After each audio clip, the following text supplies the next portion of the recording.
Hello, and welcome to the Enter the Bible podcast, where you can get answers or at least reflections on everything you wanted to know about the Bible but were afraid to ask. I'm Catherine Schifferdecker. And I'm Katie Langston, and today on the podcast we have a very special guest, Reverend Dr. Karl Jacobson, who is a pastor at Lutheran Church of the Good Shepherd in Minneapolis, and an Old Testament scholar, author extraordinaire. Welcome. Yes. Wow. Welcome. I'll take it. You can just keep talking. So glad you're with us. Thanks for the invitation. Yeah, absolutely. So today we have a listener question, which I love that it came. It's a great question that came in, and I also wonder about this. To you, dear listener or viewer on YouTube, if you have a question, you can submit it at our website, enterthebible.org, and we do all that we can to answer the questions that we receive, as many as possible. So here is the question. 1 Samuel 28 is about Saul consulting a medium who lived in Endor, which is also the name of the Ewok planet in Star Wars: Return of the Jedi. Just saying. And I noticed, Karl, that your Bible Star Wars is duct tape. Star Warsy. So this is obviously why we had to invite you on to answer this Indeed. question. What a happy accident. Exactly. So anyways, consulting a medium from Endor, the Ewok planet, although it's not the Ewok planet in the Bible, who brings Samuel's spirit up from some place of the dead, and he and Saul have a conversation. Our questioner says, not exactly Sunday school content. There's a lot of other things going on in this story. I'd love to hear your take on it and how Jews and Christians have wrestled with this passage. So, yeah, it's a weird one, you know. That's one of the ones when I encountered it, I was like, wow, this is exciting. There's exciting stories in the Bible, but like hard to understand. And strange, Mm-hmm. and frequently. So some place of the dead, that sort of gets at an ongoing question, right, of what our tradition has inherited in terms of what we think of as, heaven and hell, and hell being, frankly, a mostly medieval construction, not terribly biblical in a lot of ways, because especially the Old Testament understanding of there being a land of the dead, Right. The place where everyone So goes. everyone goes there, not just like the Right. bad ones. Yeah. And so, it's confusing. Yeah. Well, so let's set up the context first. Yeah, sure. Right. Okay, so this is Saul, King Saul, right, who was the first king in Israel, anointed by Samuel, the prophet / judge / priest. Samuel kind of has several roles, but mostly prophet. And so Saul starts out really good, and then he angers God. He doesn't obey God. There's various stories that we don't need to get into completely. But so God sends Samuel to anoint David in Saul's place. But that transition takes a pretty long time. So Saul continues to be king for quite a while. He obviously feels threatened by David for good reason. Was it Nixon who said, or sometimes paranoia is justified, right? Just because you're paranoid doesn't mean they're not out to get you. That's right, something like that. Yeah. So David is very much in the background here. But throughout the books of Samuel, really, 1st and 2nd Samuel, there's a lot of warring with the Philistines, this neighboring nation that are enemies of Israel. And so that's the context here. So David has fled from Saul, is actually hiding out with the Philistines, but is secretly fighting for Israel. We don't have to get into that. But then Saul is getting ready to fight the Philistines yet again. He sees the Philistine forces assembled, and they outnumber the Israelites. He's terrified, and so he wants to consult God to find out what he should do but God has basically rejected Saul, really, and does not reply. So in verse 6, 1 Samuel 28:6, when Saul inquired of the Lord did not answer him, not by dreams or by Urim or by prophets. Then Saul said to his servants, "Seek out for me a woman who is a medium, so that I may go to her and inquire of her." A medium, of course, someone who can call up spirits from the dead. And so Saul wants to. Samuel has died in the meantime, of course, and so Saul wants to consult with his old mentor, Samuel. So that's the context. Saul is terrified. That's the context. Okay. And God is not speaking to him. And then he goes to the medium, and then Samuel comes up, and he's like, "Why have you disturbed me by bringing me up?" Which I think is awesome. He's like, "What are you doing? Why are you bothering me?" Why are you bothering me?" Yeah, and then doesn't really. Well, then he tells him some stuff that's kind of a bummer for Saul, right? And it's a repeat Yeah. of what's gone before. And in some ways, what this story is doing, it's intensifying what's already happened. Okay. So back in 1 Samuel 15, when Saul is first rejected as king, because he's told that they're supposed to wipe out their enemy entirely, take no spoil, and he takes a bunch of sheep and keeps Okay. them. Yep. And then Samuel says, Bad thing to do. "Has the Lord as great delight in burnt offerings and sacrifices as in obedience to the voice of the Lord?" Answer, no. Surely to obey is better than sacrifice, to heed than the fat of rams, for rebellion is no less a sin than divination. Right? And so the kingdom is going to be torn away from him. And now that we get this divination story, Yeah. so sin piled on top of sin, disobedience piled on top of disobedience. And the irony is, in this story, Saul had driven the mediums out of Israel as he was supposed to. And now, He's like, "Uh-oh, to I got to put- bring one back." exactly, right? And like Proverbs says, a fool returns to his folly like a dog returns to its vomit. Right? That's exactly what Saul is doing. Saul's doing here.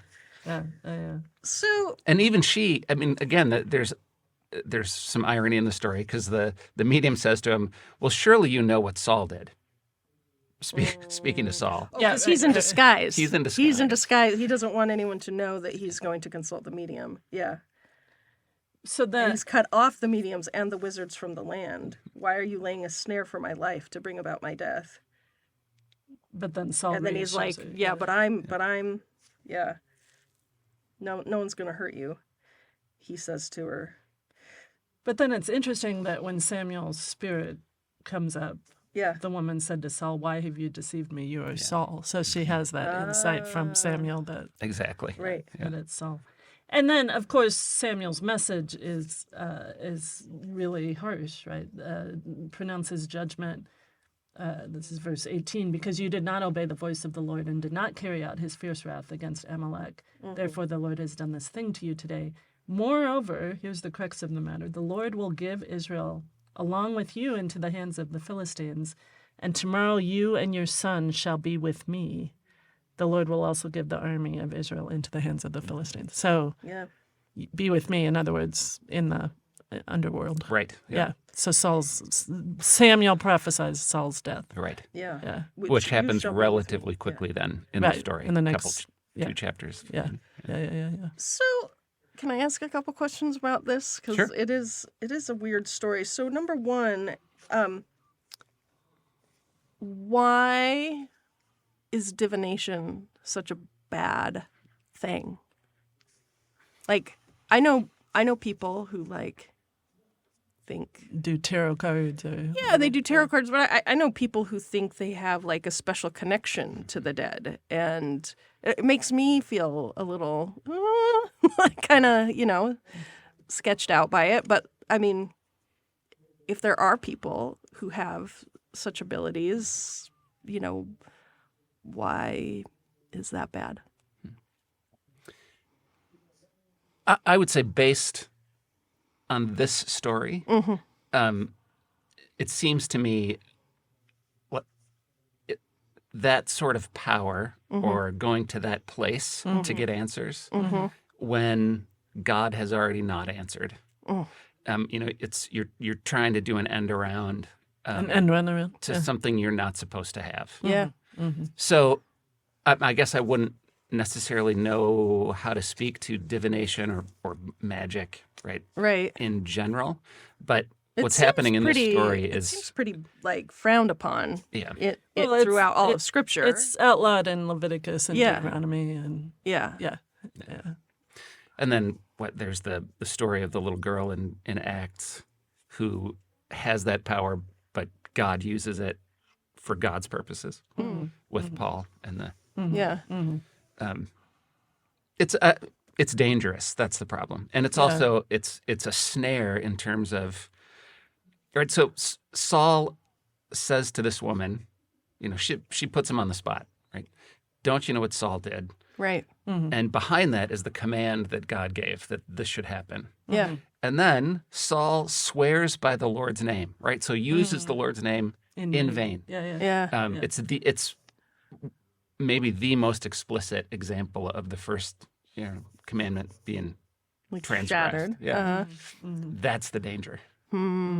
At least in this story. Yeah. It does seem like there's sometimes with the legal material, like again, this is mediums, wizardry is a divination is outlawed in Leviticus and Deuteronomy. It's not always explicitly said why. Like Right. for instance, famously in Leviticus 19, you're not supposed to get tattoos. Well, Right? Well, Uh-oh. sorry, Katie. It's not. I broke But that one. It's never said why, and the same is true with the divination stuff. But I think you've hit on it. I think, Karl, that it's doing an end run around God. It's dabbling in things that are dangerous, right? That there seems to be an understanding that there are spiritual forces that one should not associate with, right? And I also think part of what's going on in the legal material, Leviticus in particular, is it's about separating behaviors Yes, from Israel's neighbors. right, Sure. right. When, syncretism, bringing other forms of worship into worship of the Lord, is a huge problem in Scripture all over the place. That's a huge problem today. Well, True. honestly. Yeah. Yeah. And it's taken very seriously. And so from the way people dress, Yeah. probably to some of the things they're allowed or not allowed to eat, Right. much of that is about foreign religious practice. I think the most important example of that is also in Leviticus. For the longest time, nobody understood where the prohibition against boiling a kid in its mother's milk came from. Yeah. It sounds tasty. Sounds But- something. Baby goat, I mean kid. Right, Yes, correct, Yes, thank yes, you. kid, Just, that's right. just Not- needed not to a clarify human. that. Cannibalism. Not a Correct. human. Yeah. Correct. Correct. Very good. So then a discovery was made of a spell used in a neighboring religion. And I don't remember what it's called, so I can't direct you to it, but where that's part of this ritual practice. I see. So maybe that's why it's prohibited, because then you're worshiping another god, perhaps, like Yeah. your neighbors do. Right. yeah. Right. Yeah, over and over again in Leviticus, it's, you shall be holy, for I, the Lord your God, am holy. And holy, they're not like holier than thou, but holy as in sanctified, separated. One of my friends calls it weird, right? You're to be weird in the best sense of that word, right? right. Like set apart, not participating in these other Distinct. distinct. I think that's a good way to put it Yeah. too, right? Like you have to reflect the kind of life that God designed for you, for human beings, right? Which also includes don't dabble in the dark arts, right? Don't Yeah. Right.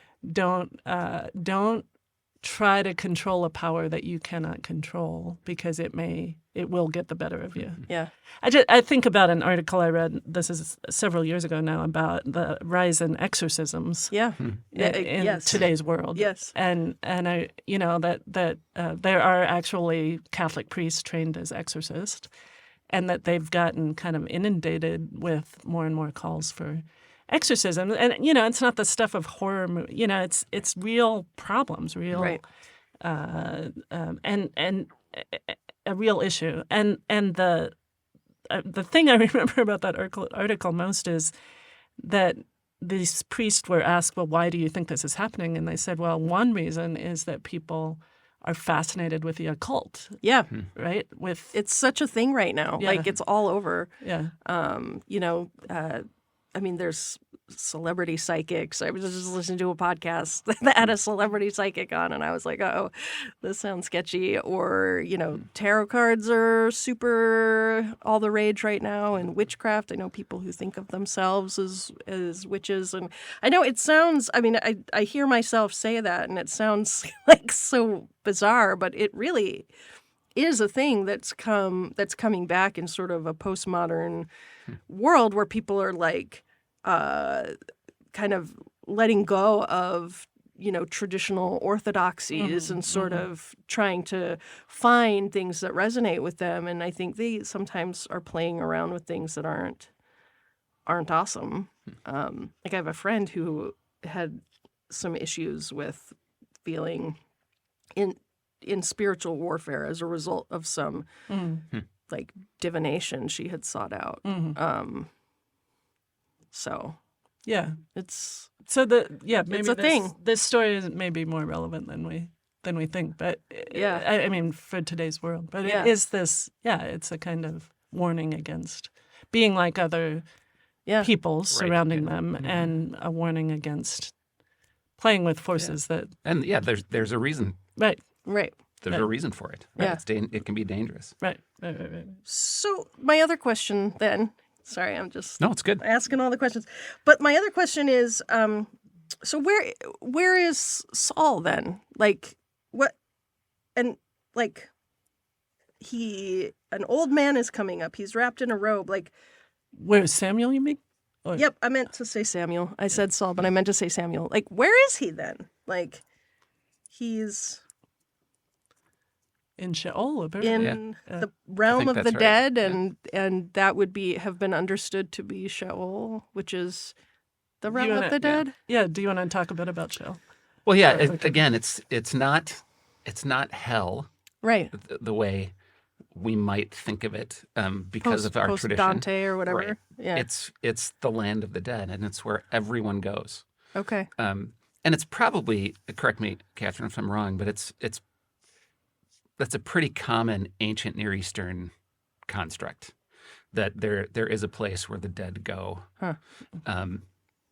And there isn't much talk about, whether it's reward or punishment. Yeah, for this. Everybody goes. Yeah. I know that in Mesopotamia, it's kind of confined to households, right? So the dead reside below the house where they lived. Oh, wow. But there's nothing like that in the Bible, as far as I'm aware, anyway. Yeah, Sheol seems to be kind of a synonym for the grave, because in the Psalms, and correct me if I'm wrong, Karl, Sheol is understood as a kind of confining place, right? And to be saved from Sheol or drawn up from Sheol is to be in a wide open space.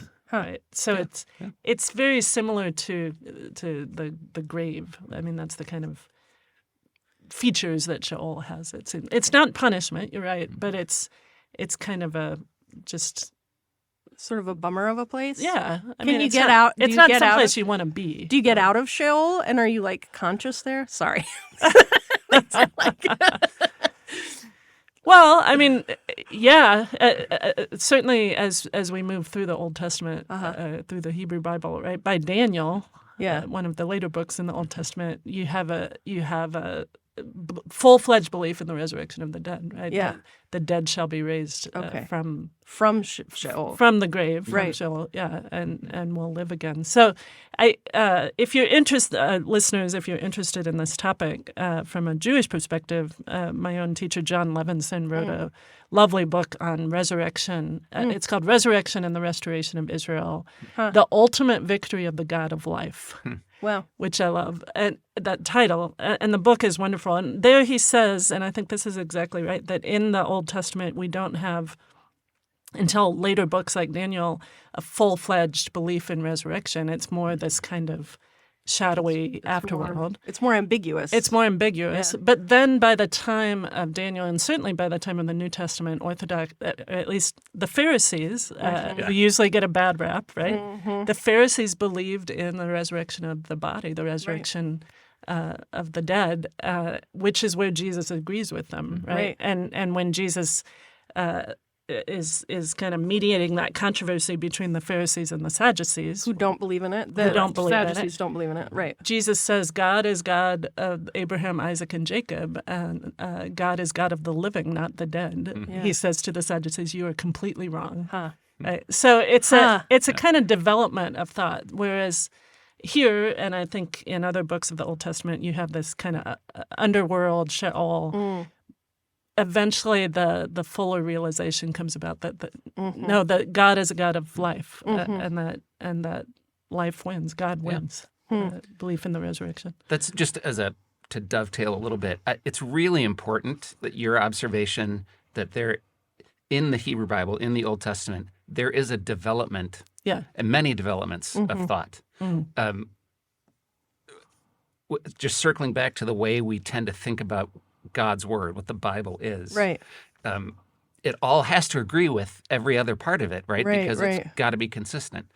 It's not that simple. It was written over a vast amount of time by different people, and there are changes and developments in thought and theology. You know, I mean, my favorite example of that is I'm sorry, we're totally This adrift is. from the I mean, story, this. but, I think it all relates. Yeah.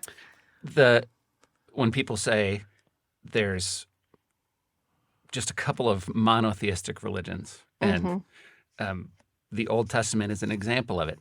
It's actually not true. Eventually, right, in the later material, and in the prophetic body, it's monotheistic. Right? Other gods are simply dismissed. But in many places, it's what we would actually call henotheistic, meaning the Old Testament expects obedience to the Lord, The God of Israel. Correct. And the exclusion of all other gods, Right. which are out there. Right. And again, so maybe this does get us back to the story. Yeah, a it little does bit. actually. Yeah. It's faithfulness to the Lord, the God of Israel, that is Saul's problem. Yeah. He doesn't stay faithful. Yeah. Well, and those other gods, right, that are, the sort of pagan gods of the other lands, or they're not the creator of the. They're so they could be. I don't know. Tell me if I'm like way in the deep end at this point, but that they could be maybe somewhat analogous to other spiritual forces, other powers and principalities, which Paul tells us exist. That those are also in the world, but God is a ruler over the powers and principalities and the false gods, the other powers, and is the creator of all that is. And that's pretty consistent throughout all the Old Testament. Yeah, right? For sure. Yeah. It's a really bold statement that in the beginning, right, it's the Lord, the God of Israel, who is the creator of the universe. And in the Exodus story, right, the Lord, the God of Israel, defeats all the gods of Egypt, including Pharaoh himself. Right. So yes, even if there are other spiritual forces, God is the God of Israel is the God, the true God, the true God, the supreme God, the God who is not is over all these other forces. Yeah. Well, and so again, in this story, when the woman raises Samuel and says, "I see a divine being," divine being, is Elohim. She thinks she sees a God. Which maybe that's another indication of why divination is so dangerous. She doesn't recognize what that she's it's called not, up. That's boy, that's a thing that happens. I think people think that it's so tricky. You can be deceived. You can be deceived by yourself. You could be deceived by other people to think that you are hearing a word from God or hearing a word from divine light or whatever, and maybe you're really not. Yeah. Scary. Yeah, I feel like we've gotten to very serious. Yeah, really.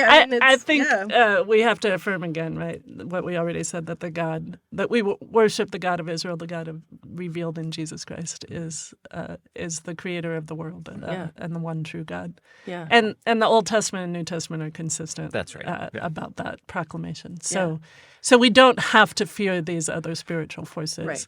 And we shouldn't dabble with And them. don't seek them out. Right. Yeah. Yes. Huh. Wild.